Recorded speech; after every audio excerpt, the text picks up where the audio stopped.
Bienvenidos a este video tutorial de química biológica.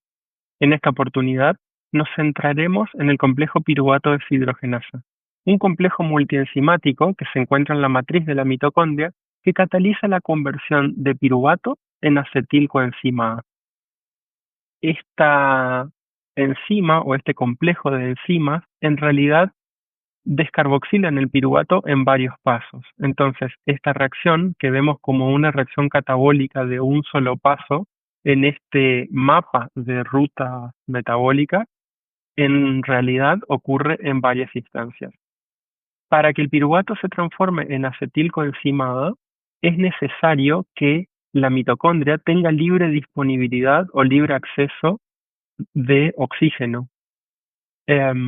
En otras condiciones, el piruvato puede descarboxilarse o puede reducirse, pero ya no lo hace por la vía mitocondrial, sino que sufre una fermentación láctica, el piruvato se reduce al lactato, y esto ocurre cuando, por ejemplo, en personas no entrenadas, las mitocondrias musculares no tienen buen acceso al oxígeno por deficiencias en la ventilación pulmonar, y entonces para que la fibra muscular no se muera, el piruvato se reduce al lactato y de esa manera se reoxida el NAD para que haya NAD oxidado para las vías catabólicas.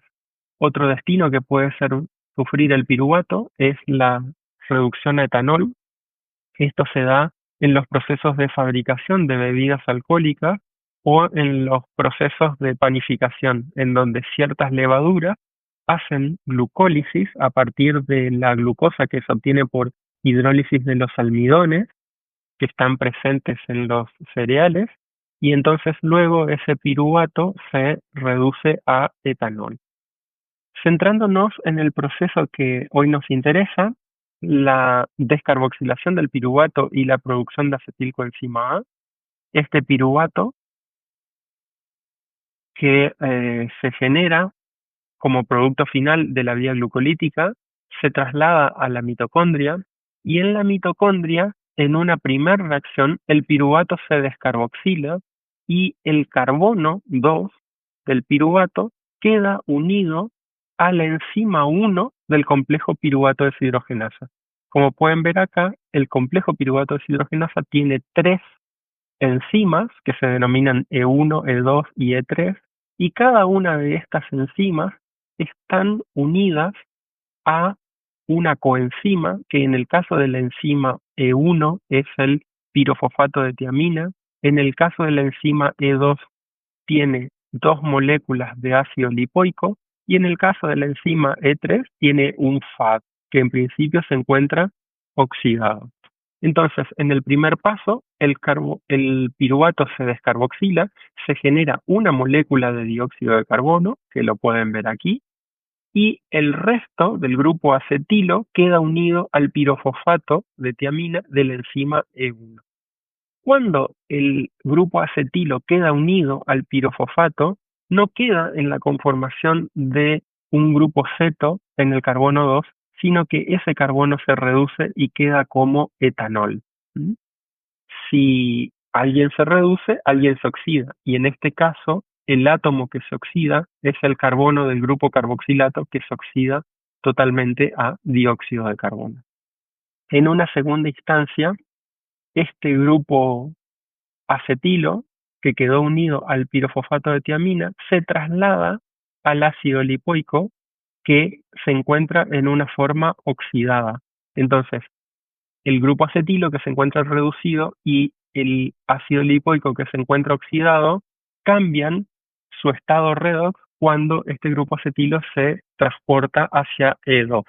Entonces, lo que aquí ocurre es que el grupo acetilo se oxida, se restituye el grupo ceto y el ácido lipoico se reduce. Vean cómo el grupo tiol queda en su conformación reducida con un hidrógeno pegado. En una segunda instancia, este grupo acetilo se transporta hacia el segundo ácido lipoico de la enzima E2, ahí ocurre lo mismo, este ácido lipoico se oxida y este ácido lipoico se reduce, ¿sí? Como lo pueden ver acá.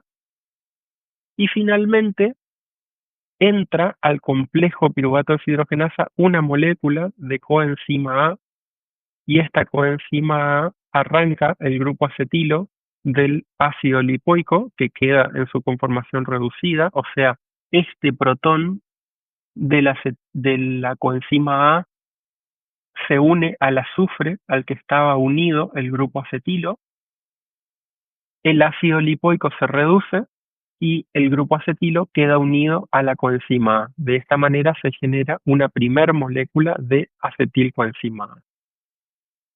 En esta mitad del ciclo, el complejo piruvato deshidrogenasa cumple con su objetivo metabólico, que es el de la generación de acetilcoenzima A. La segunda parte del ciclo está destinada a la restitución del complejo piruvato deshidrogenasa para descarboxilar a una segunda molécula de piruvato.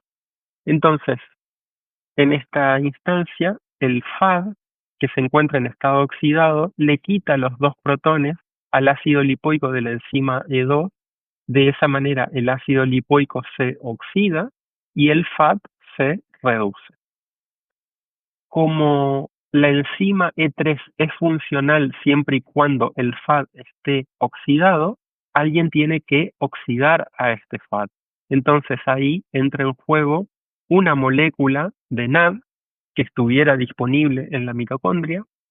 Este NAD oxidado le quita los protones al FAD reducido, el NAD oxidado se transforma en NAD reducido y de esa manera el FAD reducido de la enzima E3 pasa a oxidarse y quedar totalmente funcional para descarboxilar a una segunda molécula de ácido pirúvico o piruvato. Como siempre, este tema lo pueden ampliar del libro de bioquímica de Matthews, que es de hecho de donde tomé las imágenes para hacer este video tutorial.